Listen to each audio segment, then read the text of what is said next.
The words left Diane's mouth like poison. "You've always been weak, Nathan. Always." I sat on her leather couch, my hands trembling as I tried to explain. 3 months of medical bills after my accident. The job I'd lost while recovering. The rent I couldn't pay. My sister's living room looked like a furniture showroom. Everything expensive, everything perfect. Her husband, Derek, smirked from the kitchen doorway. Their twin daughters giggled at something on their phones, barely looking up. I'd practiced this conversation for days, rehearsed how I'd ask without seeming desperate. But desperation has a smell, and Diane caught it immediately. "I need help," I said quietly. "Just temporary, until I get back on my feet." She laughed, actually laughed.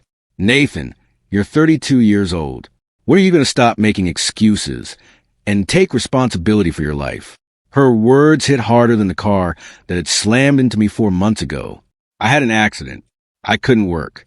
The insurance. Failure becomes a personality, Nathan. It's not something that happens to you. It's who you choose to be. I looked at Derek, hoping for support. He shrugged and walked away. I realized then that I had nowhere to sleep that night. My name is Nathan Torres.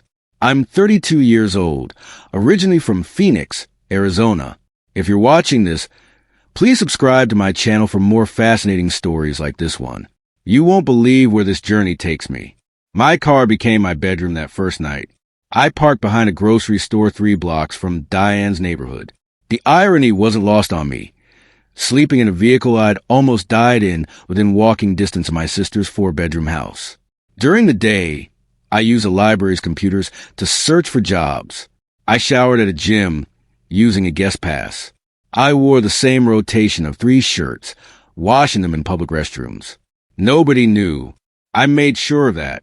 Then I overheard my cousin Brenda talking to our mother at a coffee shop.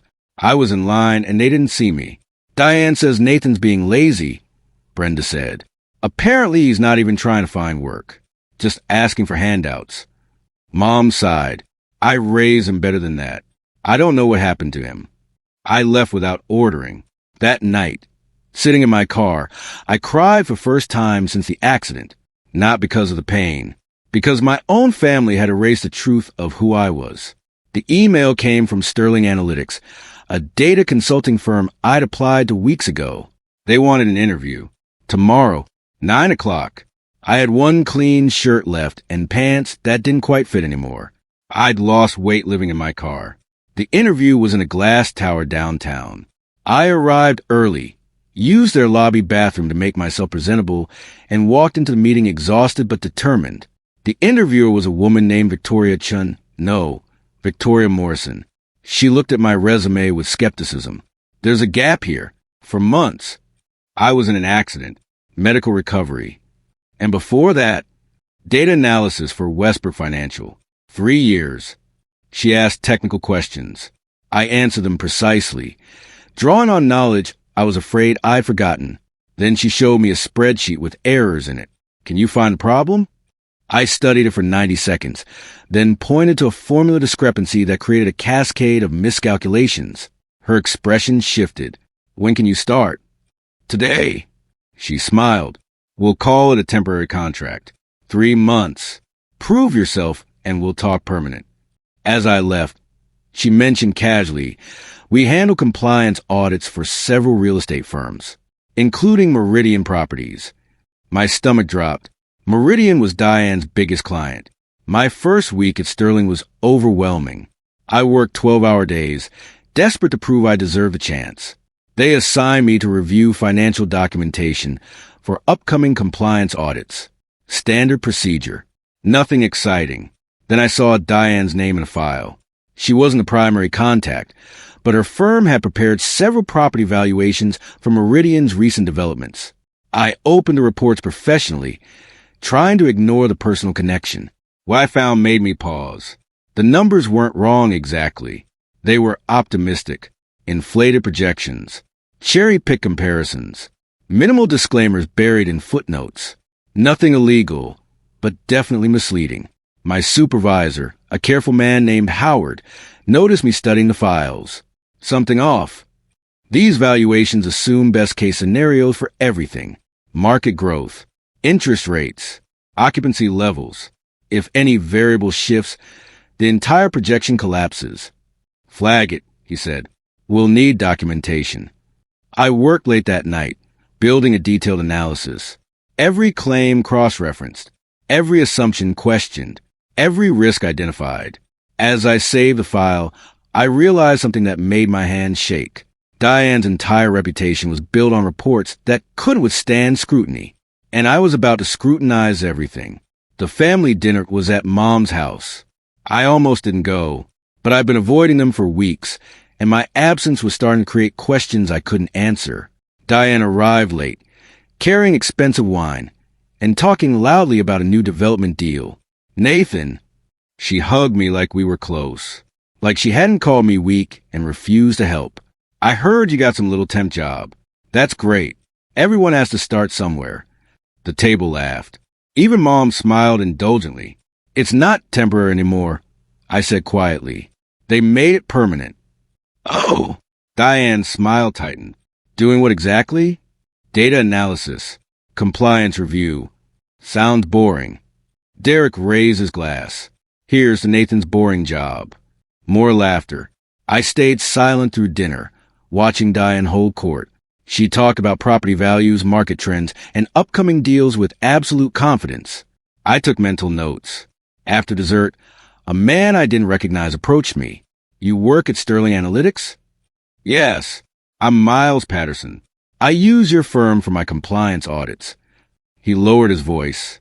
I've been working with Diane's company on a strip mall development. Can I ask you about some of their projections? Miles sent me the files the next morning through official channels. I reviewed them during my lunch break, cross-referencing market data and historical trends. The mismatches were obvious once you looked. Diane's firm projected 8% annual growth in an area that averaged 2% for a decade. They assumed full occupancy within 6 months for a commercial space that typically took 18. They used comparable properties from different markets entirely. I wrote a professional memo identifying the discrepancies. Nothing personal. Just facts. Howard read it twice. This is good work, Nathan. Thorough. Should I flag it for client? Already did.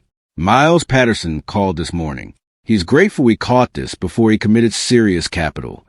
I felt something strange in my chest. Not satisfaction exactly. More like validation.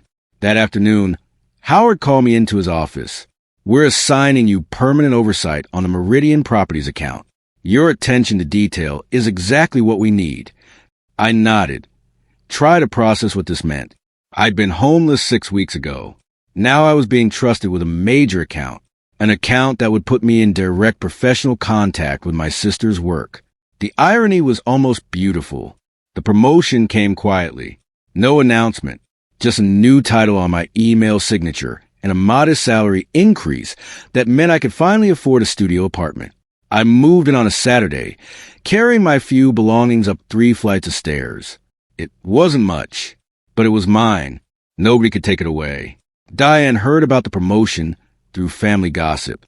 She called me that evening, her voice sugary sweet. Nathan, I heard the news. I'm so proud of you. Thanks. We should celebrate. Have lunch. My treat. I want to hear everything about your new position. Something in her tone made me cautious, but I agreed.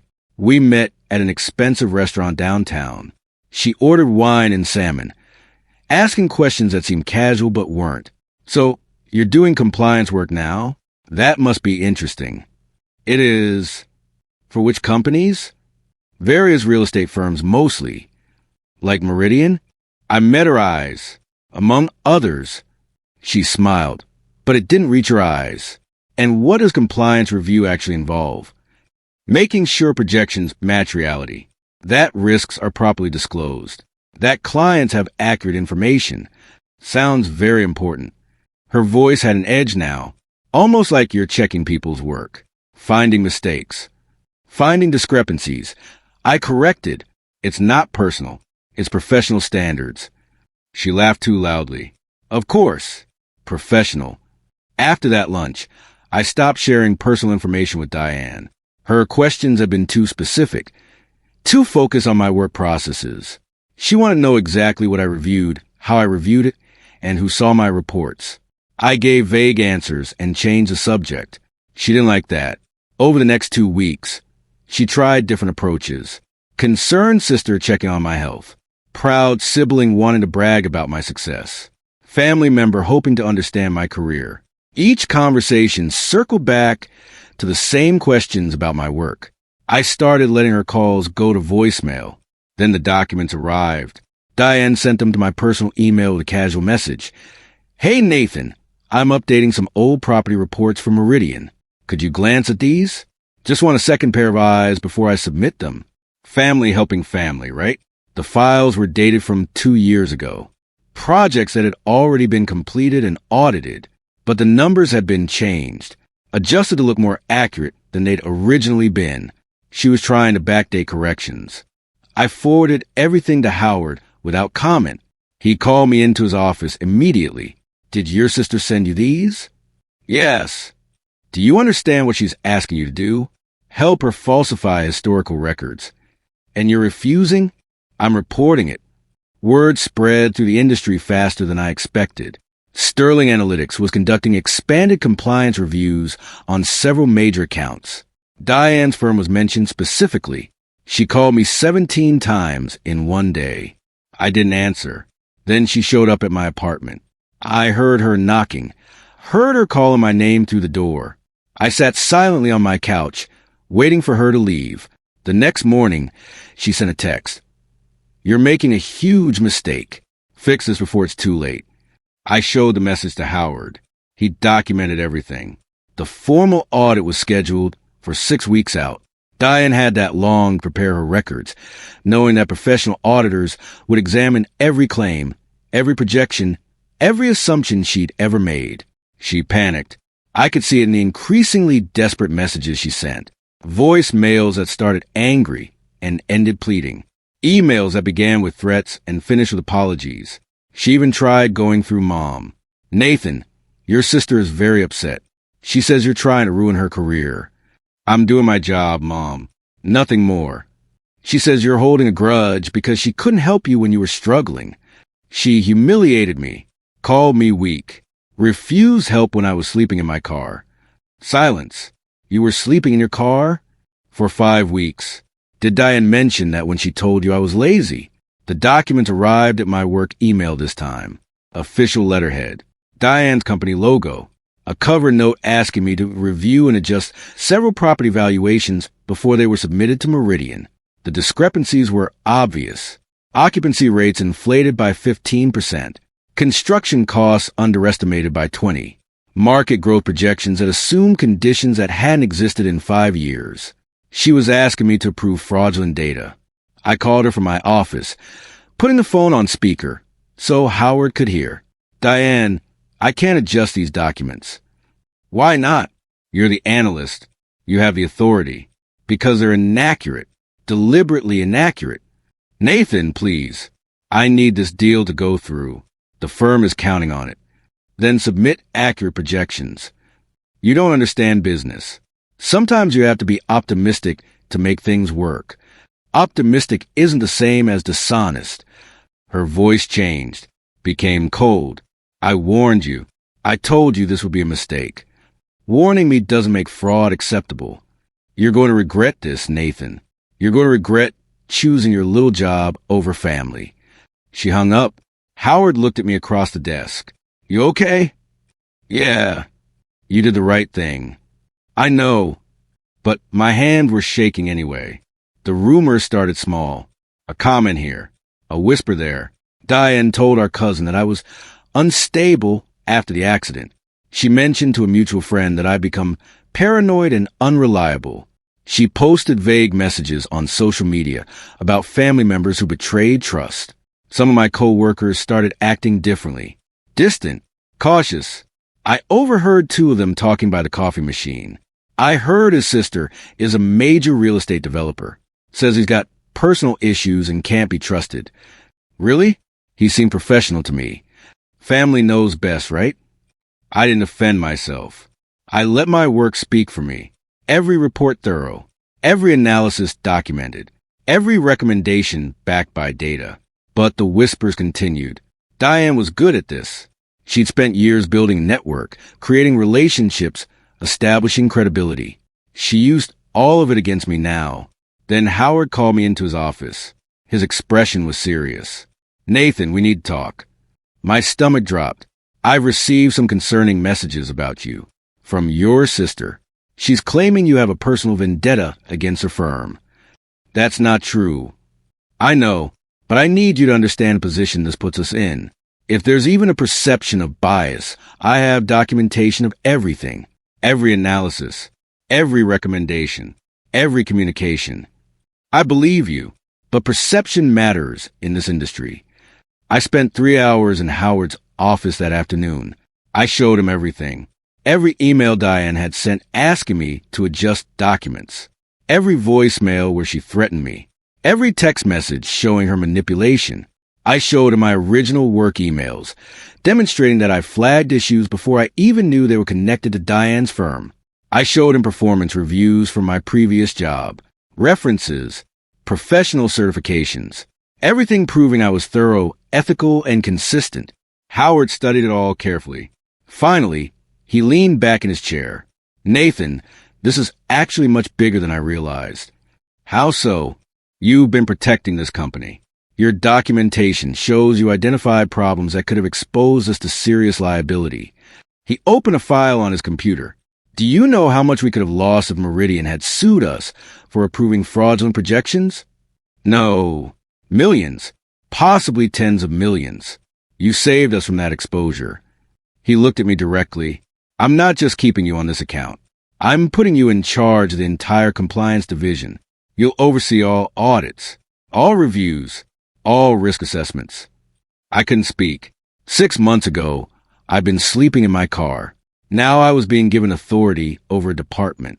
There's going to be pushback, Howard continued. Your sister will escalate, but we're backing you fully. The audit proceeded by the book. Every step documented. Every requirement followed exactly. I wasn't leading it directly. That would have created a conflict of interest. But I oversaw the process, ensuring nothing was rushed, nothing was overlooked, nothing was assumed. The team requested documentation from Diane's firm, initial projections, supporting data, market analyses, comparable properties, risk disclosures, everything that should exist for legitimate property valuations. Diane submitted files that were incomplete, missing key supporting documents, using comparables that didn't actually match, citing market trends that didn't exist in the reference timeframes. My team flagged every discrepancy, professionally, systematically, without emotion. Diane tried to meet with me privately. I declined. She tried to have Derek call Howard. Howard refused to take the call. She attempted to go over our heads to Sterling's partners. They referred everything back to the compliance division, to me. Then the external regulators became involved, not because we reported Diane, because Meridian Properties, seeing our preliminary findings, requested an independent review before proceeding with developments worth $30 million. Once regulators were involved, everything became public record. I had no control over that. I hadn't wanted it to be public, but Diane's attempt to avoid scrutiny had made scrutiny inevitable. The news hit on a Tuesday morning. Meridian Properties freezes major development pending compliance review. The article didn't name Diane specifically, but everyone in the industry knew which firm had prepared the challenge valuations. My phone exploded. Messages from former colleagues. Questions from family members. A reporter requesting comment. I responded to none of them. At work, Howard shielded me from chaos. Don't engage. Don't defend. Let the facts speak. The facts were damning. Over the next week, 3 other clients quietly suspended projects connected to Diane's firm. Industry forums buzzed with speculation. Professional groups discussed what had gone wrong. Then Diane called me. Her voice was different. Broken. Nathan, please. I need help. I need you to help me fix this. There's nothing to fix. The numbers were wrong. You know they were wrong. It's not that simple. The industry runs on optimism. Everyone does this. Everyone doesn't. Please, like family, help me like family. I thought about sitting on her couch, asking for help while I had nowhere to sleep. I thought about her calling me weak. I thought about her spreading rumors that I was unstable. I am helping you like family, Diane. I'm treating you exactly the way you treated me. I hung up. We met at a coffee shop. Neutral ground. She looked terrible. Her clothes were expensive, but her face showed stress and exhaustion I recognized. I'd worn that same expression sleeping in my car. Thank you for coming, she said. I have 15 minutes. Nathan, please. I'm losing everything. Clients are leaving. Partners are panicking. Our reputation is destroyed. Your reputation was built on inflated projections and incomplete risk disclosure. I made mistakes. I know that, but you don't have to destroy me over it. I thought about what I wanted to say, what I'd imagined saying during those weeks of homelessness. Do you remember what you told me? When I asked for help, she looked down. You said failure becomes a personality, that I was weak, that I needed to take responsibility for my life. I was harsh. I'm sorry. You weren't harsh. You were cruel. I had nowhere to sleep, Diane. I was sleeping in my car, and you called me weak. Tears ran down her face. I didn't know. You didn't care to know. You assumed the worst about me because it was easier than helping. I stood up. I'm not destroying you. Your work is destroying you. I'm just documenting what was always there. I walked out. She didn't follow. Diane hired expensive lawyers. Really expensive. They sent formal letters to Sterling Analytics demanding we retract our findings. They threatened defamation lawsuits. They accused me personally of professional misconduct and bias. The attacks went public. Articles appeared questioning my qualifications. Social media posts suggested I was unethical. Anonymous reviews appeared online claiming I fabricated data. My professional reputation was being systematically attacked. Some of my co-workers started avoiding me in the hallways. A few clients requested different analysts. Howard called an emergency meeting with Sterling's senior partners. I thought I was being fired. Instead, they asked me to present my complete work history on the Meridian account. I brought everything. Years of documented analysis. Every email showing I'd flagged problems before knowing Diane's involvement. Every report demonstrating consistent professional standards. Performance reviews showing I'd saved the company from multiple compliance failures. The senior partners studied everything for 3 hours. Finally, the managing partner spoke. Mr. Torres, your work has been exemplary. Your documentation is the most thorough I've seen in 20 years. She looked at the other partners. We're not distancing ourselves from Nathan. We're backing him completely. And we're countersuing for defamation. The files I presented went back 3 years. Every project I'd worked on, every analysis I'd completed, every recommendation I'd made. They showed a pattern. I consistently flagged optimistic projections. I consistently demanded supporting documentation. I consistently identified risks that others overlooked. And I'd done this for every client, not just Diane's firm. Everyone. I wasn't targeting my sister. I was applying the same standards I always had. The difference was that most firms provided adequate documentation when asked. Most corrected errors when identified. Most disclosed risks appropriately. Diane's firm had done none of these things. The documentation also showed something else. My analysis had saved Sterling's clients from collectively over $50 million in potential losses. Projects that would have failed.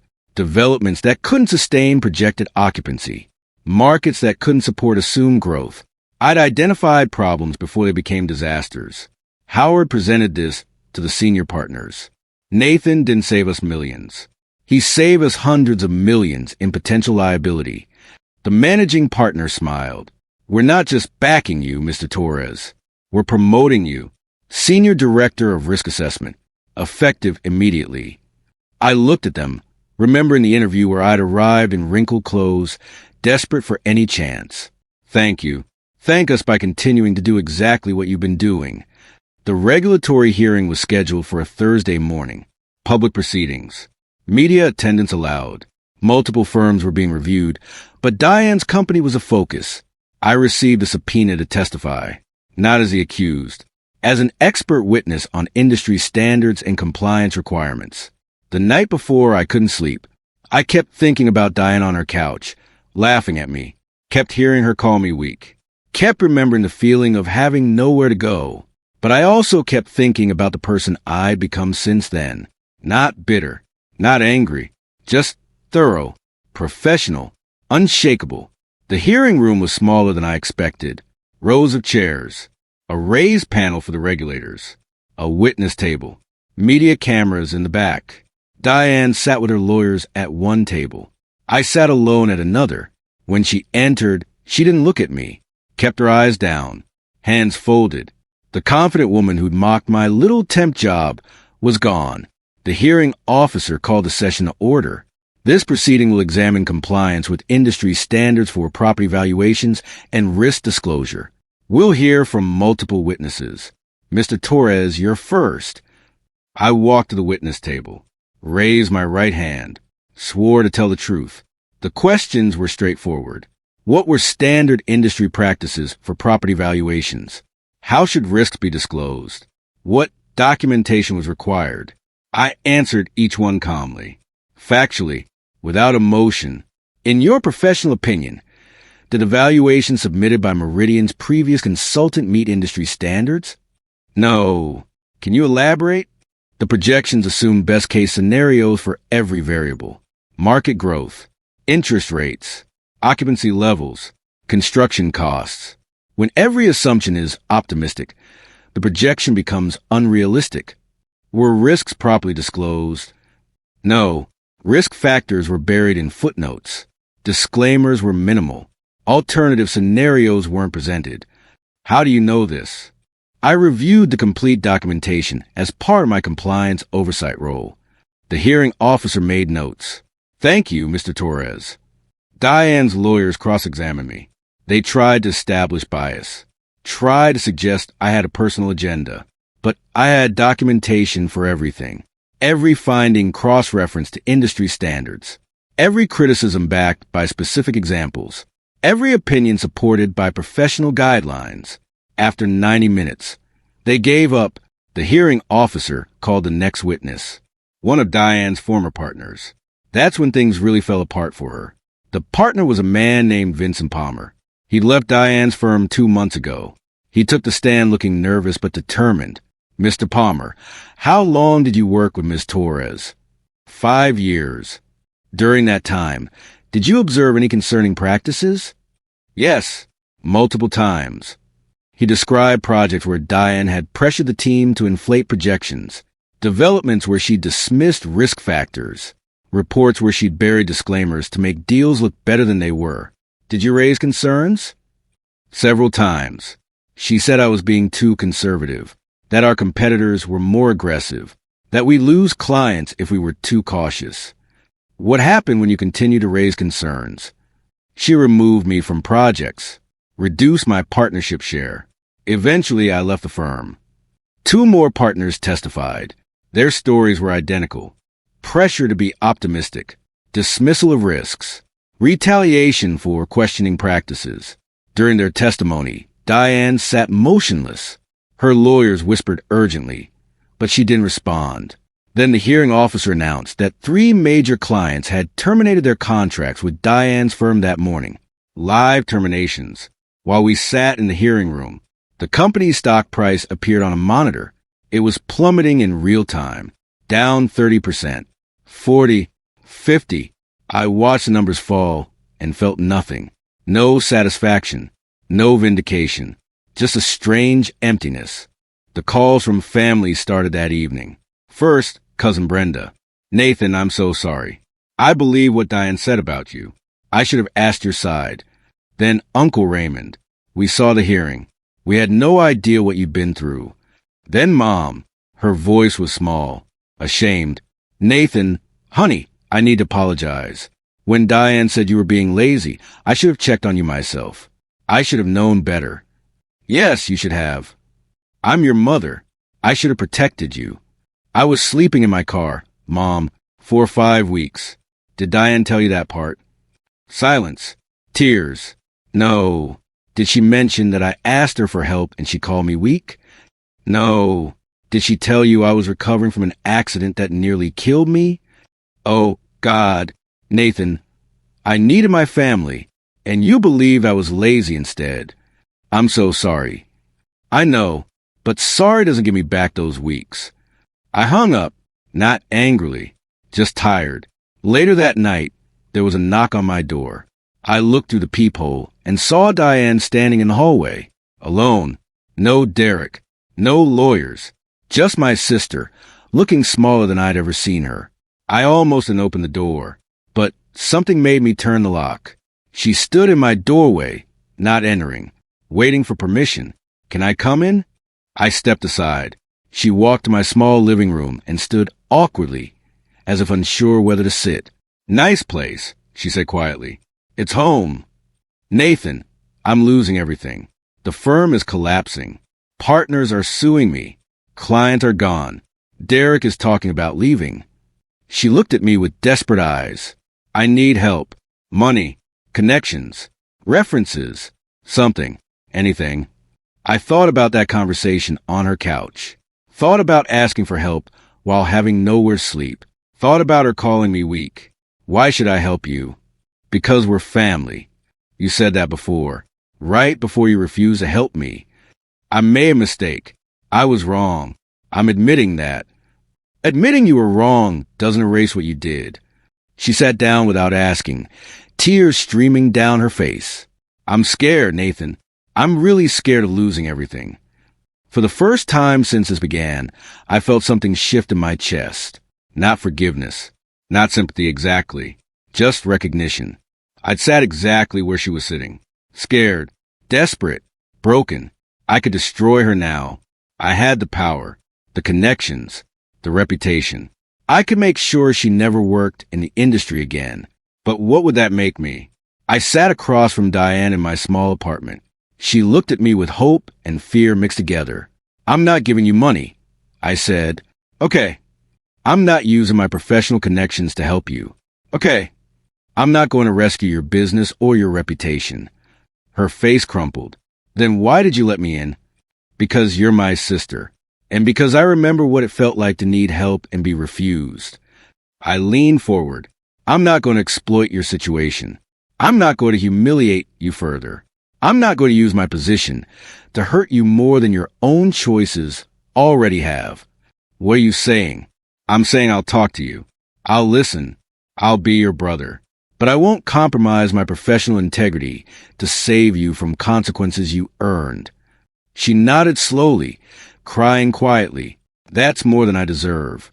Probably. I really am sorry. About everything. About calling you weak. About not helping. About spreading rumors. All of it. I believe you. But you're only sorry because you lost.